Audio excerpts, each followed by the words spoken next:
Telespettatrici, telespettatori di TV7, bentrovati ad un nuovo appuntamento in compagnia del Comitato Paralimpico del Veneto e bentrovato nei nostri studi anche al Presidente del CIP Veneto, Ruggero Vilnai. Presidente, chi conosceremo nel corso di questa trasmissione? Presento un personaggio in duplice veste perché dirigente e atleta, Daniele Zotti, che oltre a dirigere gioca a calcio. E allora andiamo con il filmato, successivamente al rientro conosceremo Daniele Zotti. Lo sport è per tutti, per coloro che hanno passione e determinazione a superare le sfide della vita. Il Comitato Paralimpico Veneto, tramite le società, è impegnato a sostenere le persone con disabilità attraverso lo sport. I nostri atleti praticano diverse discipline, partecipano a competizioni nazionali, internazionali e alle Paralimpiadi. Il CIP Veneto auspica che sempre più persone disabili si avvicinino allo sport, scoprendo la voglia di competere e divertirsi. Ti aspettiamo, contattaci.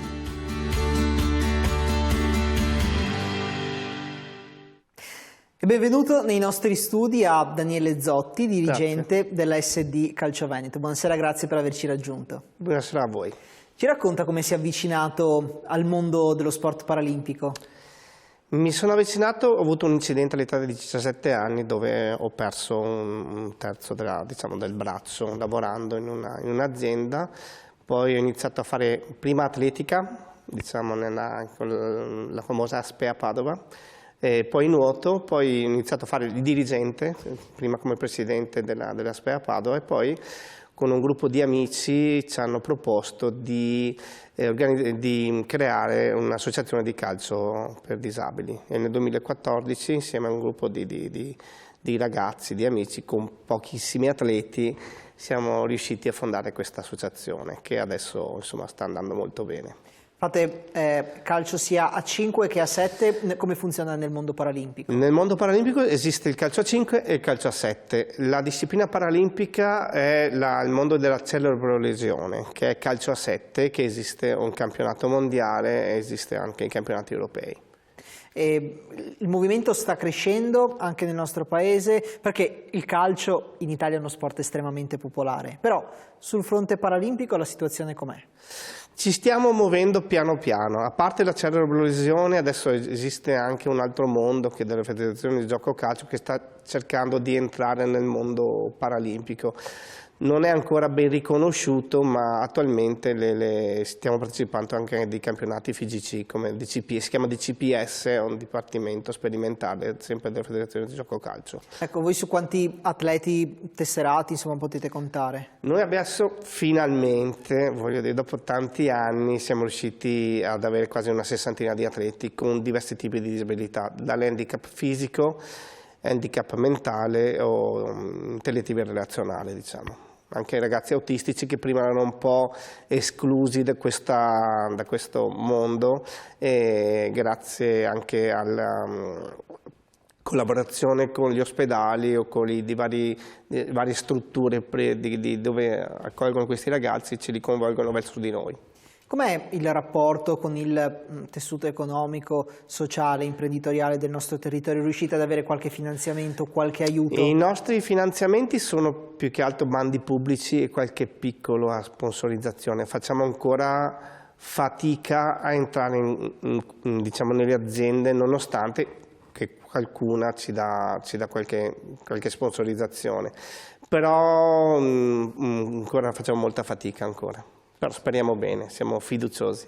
Sì, sicuramente insomma, credo che sia importante parallelamente, perché noi facciamo queste trasmissioni perché riteniamo che ancora troppo poche persone con disabilità praticano sport, circa, le stime parlano di 1 su 100, nonostante ci siano tutte le possibilità per farlo. Ma cos'è che manca in questo? Come mai c'è ancora un po' di isolamento da questo punto di vista? Beh, secondo me bisognerebbe fare più nelle scuole. Nonostante adesso abbiamo i media, i social, Google, se uno scrive calcio disabili, Padova, veniamo fuori noi, oppure altre realtà, secondo me bisognerebbe insistere ancora nelle scuole, nelle varie strutture, diciamo, anche negli ospedali, oppure dove fanno fisioterapia, o in modo di far conoscere il nostro mondo e far riavvicinare sempre più atleti alla nostra realtà. Che poi chi entra difficilmente esce, voglio dire, perché è un mondo talmente bello, spettacolare, senza pietismo, senza, diciamo, si gioca veramente a calcio. Certo. E lo sport poi fa bene, diciamo. Lo sport fa bene, certo. Lei organizza anche però un'importante competizione annuale nel nuoto, ce la racconta? Io vengo dal mondo, diciamo, del nuoto, io sono nato nel nuoto e dal 2018 organizziamo le World Series Paraswimming di nuoto paralimpico. Ogni anno questo evento si svolge a Lignano Sabbiadoro, il prossimo anno sarà dal 14 al 17 di marzo e partecipano circa 500 atleti l'anno scorso avevamo avuto 42 nazioni. Diciamo è un mondiale, è l'unico evento che si organizza in Italia di tale portata ed è valevole per i campionati sia mondiali che per, diciamo, le Paralimpiadi.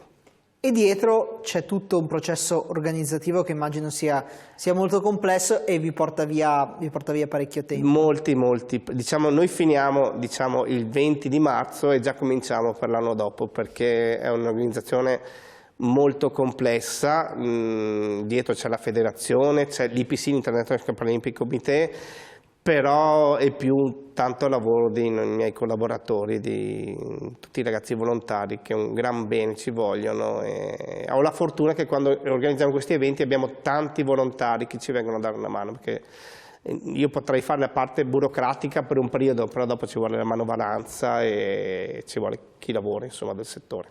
Senta, tocchiamo un tasto dolente che non so se sia davvero un tasto dolente, ma Prego. temo che lo sia. Dal punto di vista delle strutture, degli impianti accessibili agli atleti paralimpici, come siamo messi? Allora, nel Veneto, per quanto riguarda il nuoto, non abbiamo purtroppo nessuna struttura con impianto da 50 metri, con coperto, che possa ospitare un evento del genere. Purtroppo, cioè attualmente non c'è, voglio dire, e che si abbia attorno a alberghi totalmente senza barriere. Il problema non è tanto la piscina, ma avere delle strutture adiacenti dove non ci siano barriere architettoniche. Il fatto che si va a Lignano in questo impianto qui, anche se è una struttura privata, questo ci dà la possibilità di, che una volta gli atleti che sono là dentro, rimane tutto lì e sì che non ci sono barriere e quant'altro.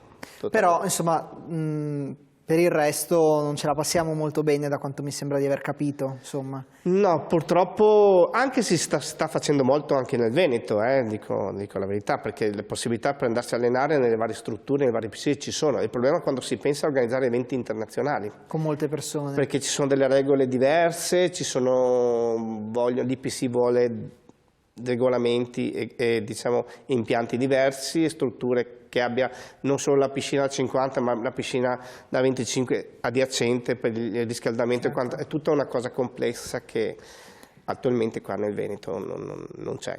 Non c'è. Chi lo sa che magari anche queste trasmissioni, insomma, perché noi lo facciamo per invogliare persone diversamente abili ad approcciarsi alla pratica sportiva, ma chissà che tutto attorno non possa magari nascere, crescere un movimento che non può far altro che aiutarvi. Senta, le chiedo questo però, sinceramente, il suo cuore è più per il calcio o più per il nuoto?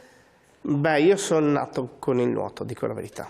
Però mi fa molto piacere, specialmente negli ultimi anni, che il movimento del calcio sia cresciuto, perché le dico la verità, siamo partiti con un gruppo di amici a creare la società, eravamo in 6 atleti. Cioè, già adesso arrivare con una sessantina di atleti è orgoglio, cioè, questo ti porta ad andare avanti sempre di più, ma sempre ben venga, voglio dire.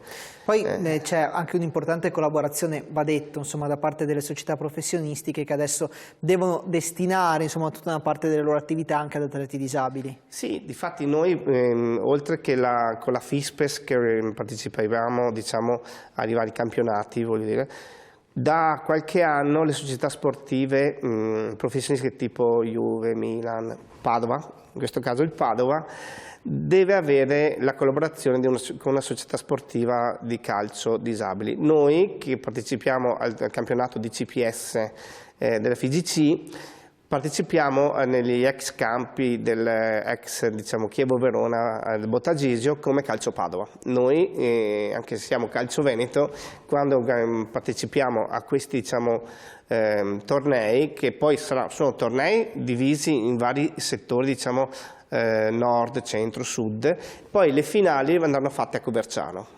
E quindi insomma anche una location sicuramente prestigiosa. Sì. Senta, se ci stesse seguendo qualche ragazzo, qualche ragazza con disabilità, ancora con qualche dubbio se approcciarsi o meno alla pratica sportiva, ecco, lei cosa si sentirebbe di dire?